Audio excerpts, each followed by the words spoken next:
Sosok dua oknum polisi tembak nelayan hingga tewas kini ditahan dan terancam dipecat tidak dengan hormat. Dua personil kepolisian perairan dan udara menembak 4 nelayan karena membawa bom ikan di perairan Cempedak, Kecamatan Launti, Konawe Selatan, Sulawesi Tenggara. Keduanya diketahui yakni Bribka AT dan Bribka RP. Dua personil Pol Airut tersebut menembak nelayan saat sedang berpatroli. Keduanya pun kini telah diperiksa bidang profesi dan pengamanan Polda Sultra. Mengutip Tribun News Sultra, keduanya terancam pemberhentian tidak dengan hormat atau pemecatan.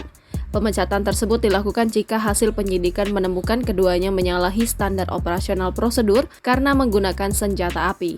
Kabid Propam Polda Sultra AKBP Muhammad Soleh mengatakan pihaknya telah menahan keduanya terkait penembakan yang menewaskan dua nelayan tersebut. Terduga Bribka AT sudah kami tahan 2 hari lalu dan hari ini Bribka RP juga menjalani penahanan di tempat khusus, kata Soleh. Bribka AT dan Bribka RP juga sudah menjalani penahanan di tempat khusus selama 30 hari. Soleh mengatakan dua oknum Pol Airut tersebut menggunakan senjata api dengan alasan membela diri. Pihak berwajib juga telah memeriksa sejumlah saksi, yakni 4 saksi dari Dit Pol Airut, 3 dari warga sipil, dan 2 dari nelayan. Sebelumnya kejadian penembakan tersebut bermula ketika 4 nelayan bernama Mako, Putra, Juswan alias Ucok, dan Ilham alias Alung akan mencari ikan. Keempatnya yang merupakan nelayan dari desa Cempedak, Kecamatan Launti, Kabupaten Konawe Selatan tersebut berangkat mencari ikan pada Jumat 24 November 2023 pukul 2.15 WITA. Saat baru berlayar 100 meter dari bibir pantai, kapal mereka dihadang oleh Pol Airut Polda Sultra. Para anggota polisi yakni Bribka RP dan Bribka AR melakukan patroli dengan mengenakan pakaian preman dan membawa senjata api laras panjang. Mereka berpatroli untuk mencari nelayan yang menggunakan peledak atau bom ikan. Saat akan mengamankan, salah satu nelayan melakukan perlawanan dengan memukul menggunakan dayung.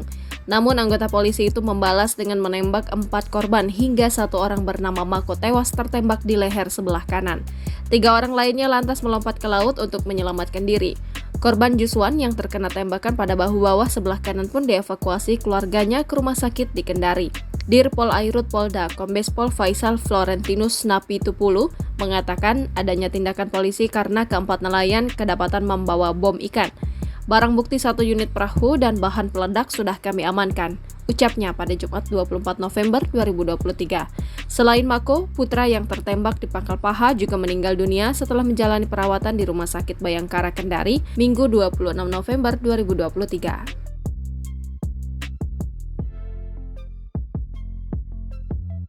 Download Tribun X sekarang, menghadirkan lokal menjadi Indonesia.